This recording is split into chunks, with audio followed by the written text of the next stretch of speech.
यही मेरी किस्मत है। भैया नहीं मानेंगे।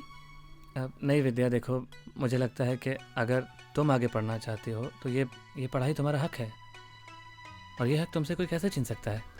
यहाँ ऐसा ही होता है, जो बड़ों ने कह दिया वो पत्थर की लकीर है।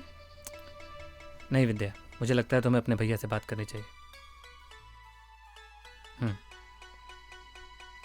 अगर तुम बात करो तो मुझे नहीं लगता कि वो मना करेंगे। जाओ विद्या, अपना हक मांगो। वो लड़का तो कुछ खास करता नहीं है, और सुने हैं कि उसकी एक आंख भी खराब है। अरे जो खास करता है वो दहेज मांगता है, कहाँ से देंगे।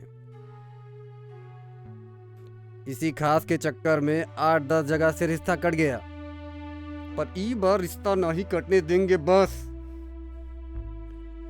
कैसे भी करके विद्या की शादी करनी है। जो हमरे सर पे बोझ है ना, ओके उतारना है, जो हमारे बाप हमरे सर पे डाल गए। सुनो, हमने पता किया है, लड़के का लालगंज में किराने की दुकान है। अरे 2 वक्त की रोटी का तो जुगाड़ कर ही सकता है विद्या के लिए, और वैसे भी उस सबको दहेज वहेज कुछ नहीं देना। अरे लेकिन का हम हाँ कर दिए। 3-4 दिन में लड़के वाले आने वाले हैं। आगे की बात करनी है। का है रे, तुम्हारा ब्याह ठीक कर दिए हम, और ई बार कौनो नौटंकी नहीं चलनी चाहिए बस। और सुनो,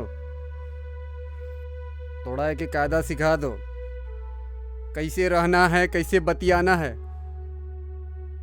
ससुराल जाने वाली है। भैया हम पढ़ना चाहते हैं, हमको बहुत मन करता है आगे पढ़ने का। हम शादी नहीं करना चाहते हैं, हम पढ़ लिख के आपका नाम रोशन करना चाहते हैं। छोटे भैया जैसे हमको भी पढ़ना है, हमको शादी नहीं करना है। ई का बकवास कर रही है? कौन का सिखा दिया है तोके जितना पढ़ना था उतना पढ़ लिए, और आगे पढ़ाने के लिए हमारे पास पैसा नहीं है। लेकिन छोटके भैया को पढ़ाने के लिए और दारू पीने के लिए तो पैसा है आपके जवान पास। लड़ाई की हरामजादी, चल भाग यहाँ से।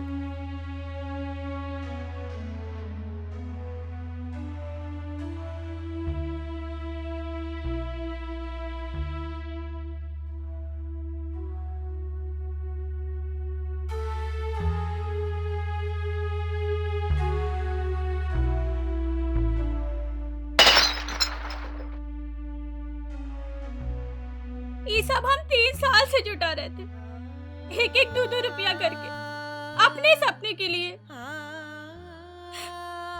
सोचे थे कभी तो मौका मिलेगा आगे पढ़ने का।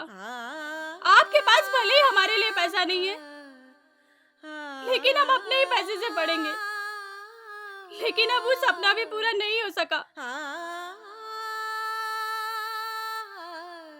शादी तो करके हम खुश नहीं रहेंगे। आप ही पैसा ले लीजिए, इससे हमारे लिए कफन खरीद लीजिएगा, अपने सर का बोझ उतार लीजिएगा, और जो बाकी बचे पैसे उसका शराब पी लीजिएगा।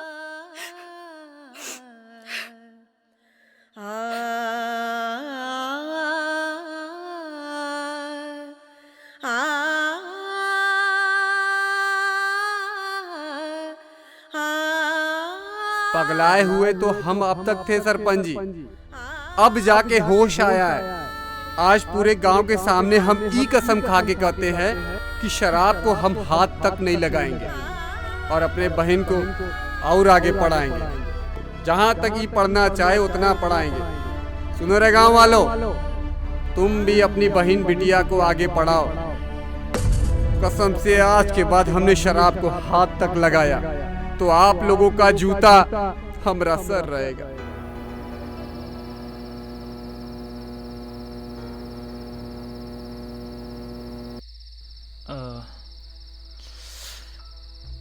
शिट।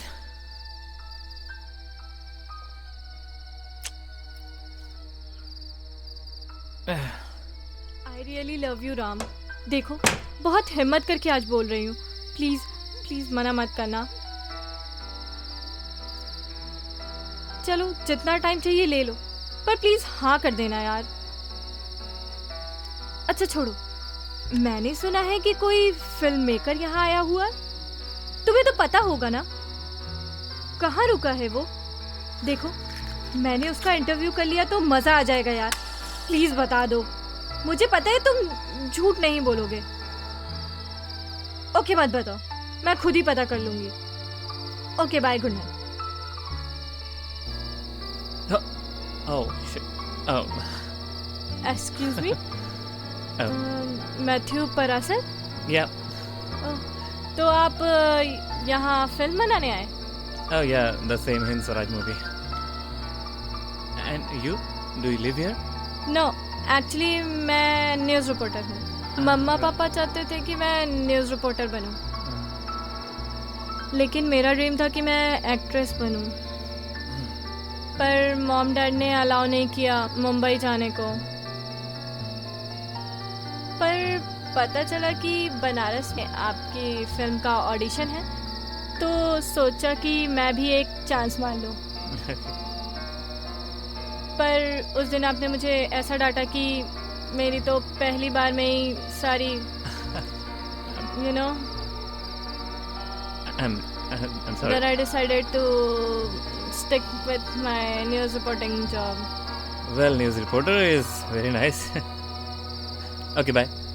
तो आप इतने अच्छे सब्जेक्ट पे काम कर रहे हैं, तो can I be any help to you? You Yeah. मैं फिल्म बनाता हूँ, ये बात किसी को मत बताना। राम झूठ नहीं बोल सकता, लेकिन तुम तो बोल सकते हो। All the best. Good night. Okay, good night.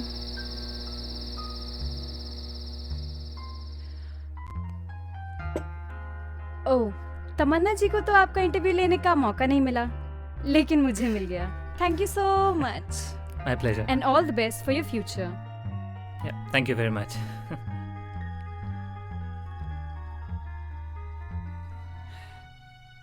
अरे तमन्ना, मेरे घर का एड्रेस कैसे मिला तुम्हें? राम से मिला। अच्छा, क्या मैं यहाँ बैठ सकती हूँ? अब I am sorry, please I am sorry. तुम बिना बताए तो मैं तुम्हारी खातिरदारी नहीं कर पाऊंगा। अब तुम ये मत सोचना मुझे बुरा लगा। It's okay.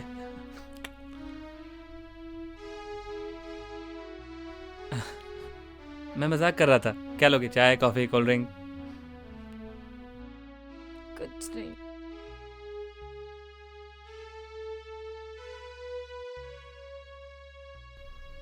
तमन्ना, सब ठीक है ना?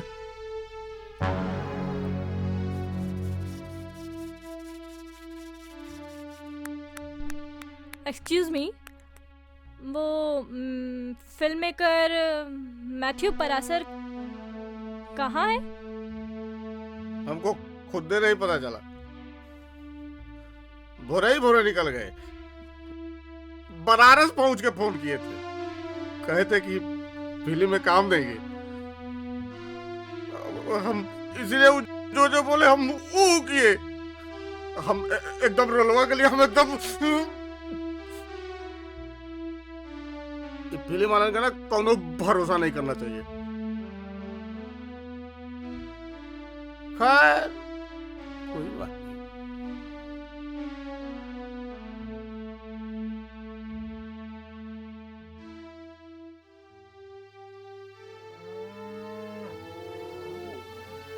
अरे विद्या,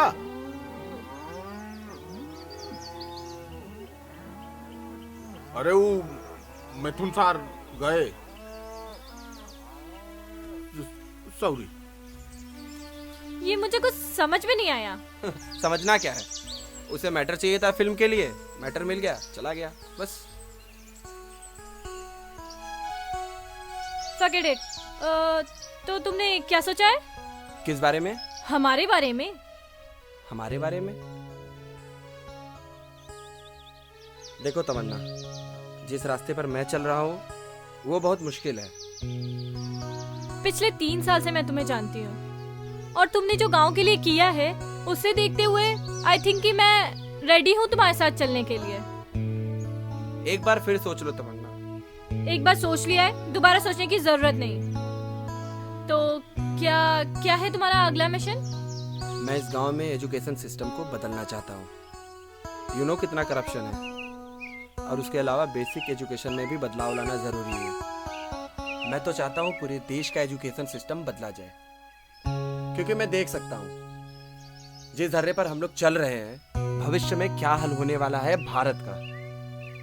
और मैं जानता हूँ अगर किसी भी तरीके से इस गांव के एजुकेशन सिस्टम को बदला जाए तो शायद पूरे देश के एजुकेशन सिस्टम में बदलाव होने लगे।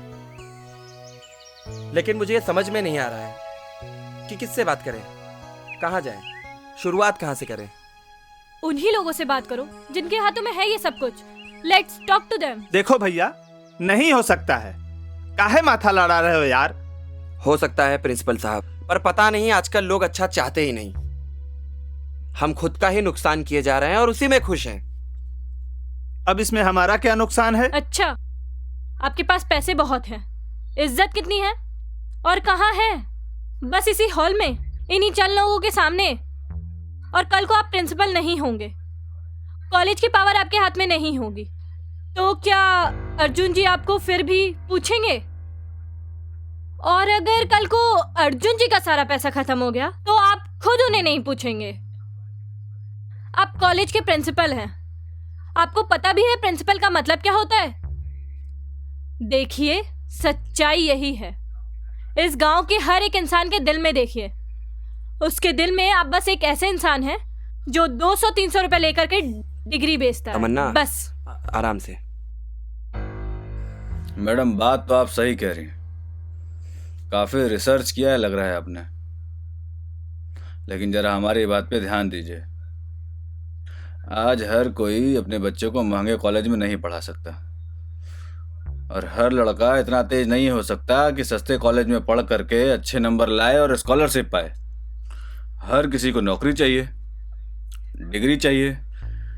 एक दो आदमी के पास अगर डिग्री हो तो बाकी बेरोजगार। हम यहाँ लोगों को नौकरी देने के बारे में सोच रहे हैं, उससे भी आपको आपत्ति हो रही है? नहीं अर्जुन जी, ये बात आपकी सही नहीं है। इस तरह से बिना पढ़े किसी छात्र का भविष्य नहीं बनेगा। वो नौकरी तो पा लेगा, लेकिन उन्हीं करोड़ों लोगों में शामिल हो जाएगा जिन्होंने कहने के लिए तो अच्छी शिक्षा पा ली है, लेकिन उनकी सारी जिंदगी संघर्ष करते ही बीतती है। भाई राम जी, आपकी बात बिल्कुल सही है, पर अब कौन सा रास्ता बचा है? आप सुधार करना चाहते हैं, देखिए अच्छी बात है, लेकिन मेरे विचार से इससे कुछ होने जाने वाला नहीं है।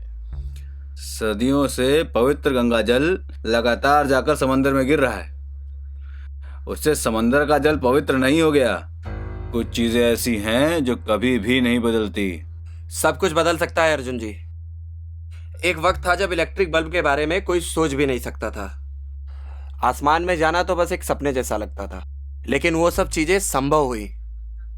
1947 में 7 लाख गांव थे और जनसंख्या थी 36 करोड़, और आज सिर्फ 6 लाख गांव बचे हुए हैं और जनसंख्या है 120 करोड़। उस समय प्राकृतिक तरीके से खेती होती थी, लोग शुद्ध खाते पीते थे। आज केमिकल उगाते हैं, केमिकल पीते हैं और केमिकल उड़ते हैं। कहाँ जा रहे हैं हम लोग? अरे भाई, अब इतनी भी बुरी हालत नहीं है इस देश की। देश आगे बढ़ रहा है, लोग शिक्षित हो रहे हैं, अरे लोग जागरूक हो रहे हैं। ये सब आप किस आधार पे बोल सकते हैं? नेताओं के भाषण सुन के, या टीवी देख के, या अखबार पढ़ के? ठीक है, अखबार ही उठा के देख लीजिए, पता चल जाएगा। आज हर दिन कहीं ना कहीं हत्या तो रोज हो ही जा रहा है। हर जगह पथराव तो कहीं चक्का जाम हुए जा रहे हैं। किडनैपिंग, मारपीट, ये सारी चीजें तो जैसे दिनचर्या में शामिल होती जा रही। हर दूसरे महीने कहीं दंगा हो जा रहा है, कहीं छेड़खानी हो रही, तो कहीं बलात्कार, तो कहीं कोई किसी के चेहरे पे तेजाब फेंक के चला जा रहा है, और कोई नशे में बर्बाद है। और ये सब कर कौन रहा है? हमारे भारत के युवा। देखिए भाई, ये तो कलयुग का संकेत है, विधि का विधान है। आपका बेटा शहर से पैर तोड़वा के कल को जब घर आया था तब क्यों रोगा रहे थे आप? तब भी यही क्यों नहीं मान लिए कि विधि का विधान है? भगवान ना करे अगर उस एक्सीडेंट में गौरव कल को मर जाता तो क्या कहते आप? हमारी यही तो कमी है सरपंच जी। जब तक कोई हादसा हमारे या हमारे परिवार वालों के साथ नहीं होता तब तक हमें कोई फर्क नहीं पड़ता। आप सोचिए, आज तक दुनिया में जितने भी आविष्कार हुए हैं उनमें से कितने भारत में हुए हैं? हम सब बस अपनी संपत्ति में दिन रात बस जीरो बढ़ते हुए देखना चाहते हैं। और सच ये है कि हम शारीरिक, मानसिक और सामाजिक तौर पे जीरो हुए जा रहे हैं। अमीर और अमीर होता जा रहा है और गरीब और ज्यादा गरीब। लेकिन दोनों में एक बात सामान्य है कि दोनों बीमार हैं। क्योंकि हम सड़क पर थूकते हैं, गंदगी फैलाते हैं बिना किसी चीज की परवाह किए। और जब हमारा प्रधानमंत्री देश की सफाई के लिए झाड़ू उठा लेता है तो उसको देखकर हम सब झाड़ू उठा लेते हैं। लेकिन करते क्या है? फोटो खिंचवा के सोशल साइट पे डाल देते हैं और बस चुपचाप बैठ जाते हैं। भ्रष्टाचार से तंग आकर जब अन्ना हजारे जैसा कोई आदमी कुछ करता है या आंदोलन करता है तो पूरा देश उसके पीछे चल पड़ता है और नारा ऐसे लगाते हैं जैसे एक ही दिन में पूरा देश सुधार देंगे। लेकिन जब वही अन्ना हजारे किसी राजनीतिक या किसी और परेशानी की वजह से हार जाता है या चुप बैठ जाता है तो उसके साथ साथ हम सब चुप हो जाते हैं। बहुत हो गई डायलॉगबाजी, सभा समाप्त करो। अरे अरे अर्जुन जी, बैठिए बैठिए, 1 मिनट बैठिए। हाँ तो भाई आप ही लोग बताइए, इस समस्या का समाधान क्या है? हमें बेसिक से शुरू करना होगा। छोटे छोटे बच्चों को शुरू से ही उनकी मातृभाषा का ज्ञान कराना होगा। नैतिक शिक्षा ज़्यादा से ज़्यादा दी जाए। ज़बरदस्ती बच्चों को पढ़ाने से कोई फ़ायदा नहीं। उनको ऐसी शिक्षा दी जाए जो उनको पहले एक बेहतर इंसान बनाए, एक बेहतर नागरिक बनाए। उसके बाद अगर वो जो भी पढ़ना चाहे वो उन्हें पढ़ाया जाए। बच्चों को उनका टैलेंट तराशने में मदद की जाए। हमें कम से कम अपने अधिकार क्षेत्र में काम करना होगा और हमारा अधिकार क्षेत्र है ये गांव। हम यहाँ से शुरू कर सकते हैं और जब एक जगह अच्छा काम शुरू हो जाएगा तो शायद बदलाव हर जगह हो जाए। बात आपकी बिल्कुल सही है राम जी, हमें बिल्कुल वैसा ही करना चाहिए। आखिर फायदा ही हमें उससे, क्यों मास्टर साहब? सही कह रहे हैं आप मुखिया जी, लेकिन अब अर्जुन जी कुछ कहें तभी तो बात आगे बढ़ेगी। आखिर सारा पैसा तो कॉलेज में अर्जुन जी के ही कृपा से आता है ना। दिमाग खराब हो गया आप लोगों का। देखिए, एक भी पैसा नहीं देंगे सब फालतू काम के लिए। जो जैसे चल रहा है वैसे ही चलता रहेगा। बस